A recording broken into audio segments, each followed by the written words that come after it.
Hey guys, welcome back to my channel. And today we're gonna really dive deep into what a lot of us consider one of the most limiting factors in being able to produce great results day in and day out, and that's brain fog. I know we've all experienced it, we've all felt it, and we've all seen the results or the consequences of engaging in that. And so if you're new here, be sure to like below, subscribe, so that you can get these videos. I'm putting them out weekly, really learning how to take your lifestyle, your habits, your rhythms, your initiatives, and deep down intuitions, and put them on super drive, put them on hyperdrive. Make sure that you can be able to perform the way that you need to day in and day out. We take biohacking and we take it a whole new level. Biohacking, as you've seen in my videos in the past, probably one of my biggest pet peeves, because we're really not hacking anything. We're utilizing data, we're utilizing information effectively to create a process that gets us to the end result much faster and obviously more sustainable. So before I get going, like I said, make sure you like, make sure you subscribe, share this, let other people know so that we can continue to impact many. Let's rock and roll. So many of us are looking at how can I prevent brain fog? We all know what it's like to wake up in the morning and just feel like you're in a haze and that you cannot get out of it.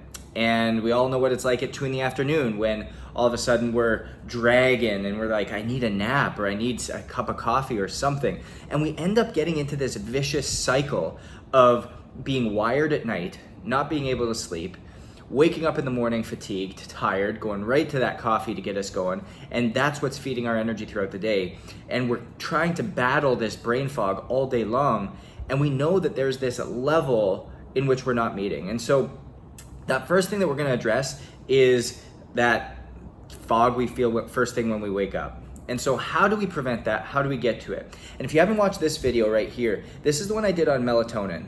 And before you use melatonin, before you go and activate it, before you go and utilize it for anything that you feel like you want to use it for, be sure to watch that video, because that is the number one thing that when we wake up, it's called a melatonin hangover. In our brain, in our cells, when we're going to sleep at night, we have these little receptor sites.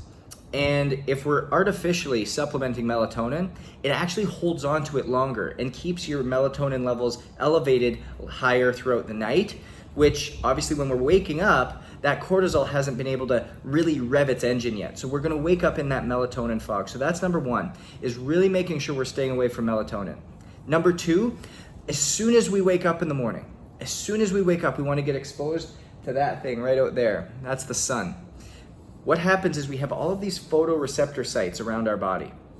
And as we get exposed to the sunlight, it brings vitamin D in, which immediately signals that our body should release cortisol.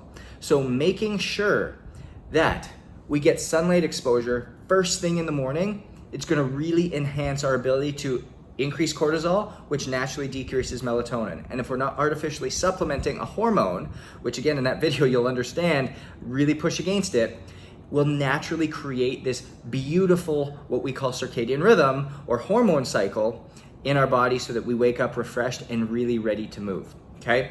And that is the hint to the third one, is move.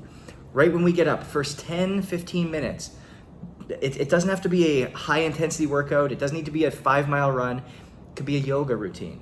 It could be walking around the house. It could be taking your dog outside and taking him or her for a walk. It could be going through a little sun salutation, a yoga flow, a stretch routine, getting in the shower and doing some deep knee bends and RDLs, whatever it may be, but get movement in. And what that's gonna do again is at night, our lymphatic system, our brain is pushing out all these toxins. And if we're not allowing them to be flushed through movement in the morning, they just sit there. And over the long term, it creates Alzheimer's, it creates dementia. So we wanna make sure that we're able to create movement so it helps push those out. So that's the first thing, really to eliminate brain fog. One, we don't supplement with melatonin. Two, we get exposed to sunlight early in the morning. And three, we get some type of movement, okay? It's really, really gonna be key in making sure that this happens for us. Now, the second thing we can do is know more about our body, and specifically know more about our gut. What is going on internally? Because when we don't do this, what ends up happening is we sit here and we start guessing. And the gut-brain connection has been aware and in our culture for decades. And the big thing that we have failed to understand is that when our gut is upset, when our gut is unhealthy, our mind is unhealthy. When our gut is inflamed, our brain is inflamed. And so making sure that we can identify what goes on in the gut, we're gonna be able to be much more clear-headed.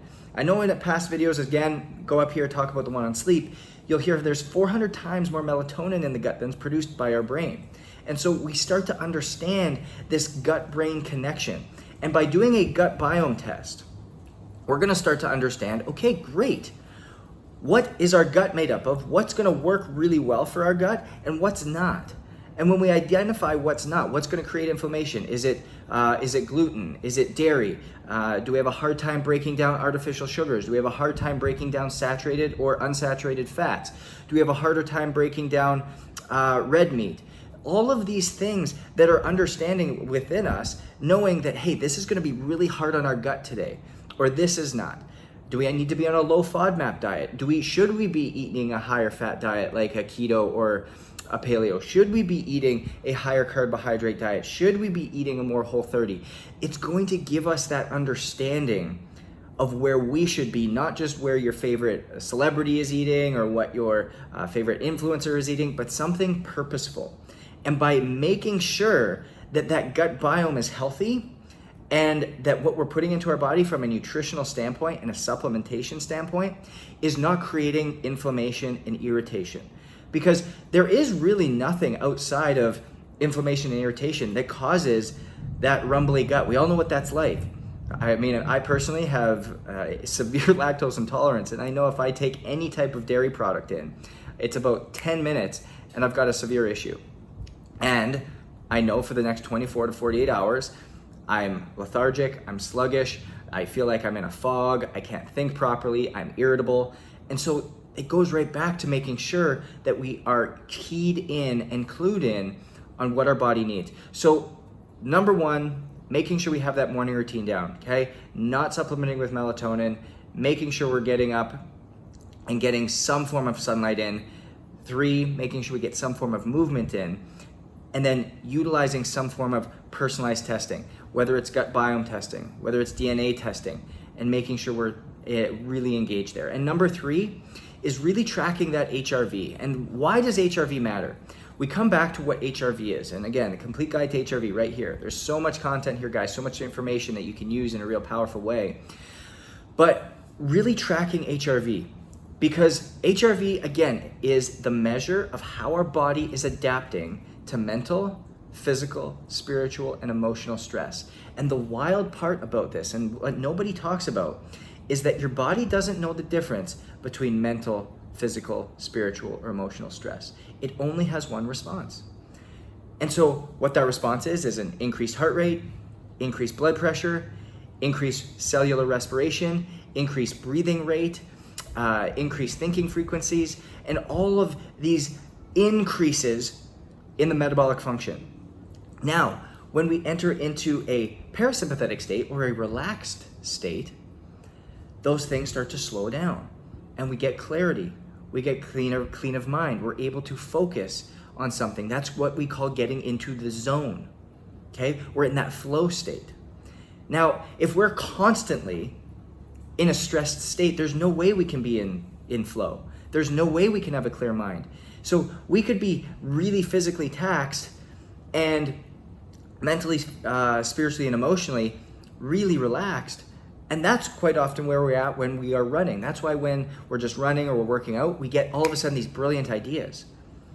Because we're able to zen into this flow state. There's this balance between the sympathetic and parasympathetic nervous system. But if we are tracking HRV, we're gonna be able to understand how active that parasympathetic nervous system is. The higher the number, the higher your HRV, the more active your parasympathetic nervous system is.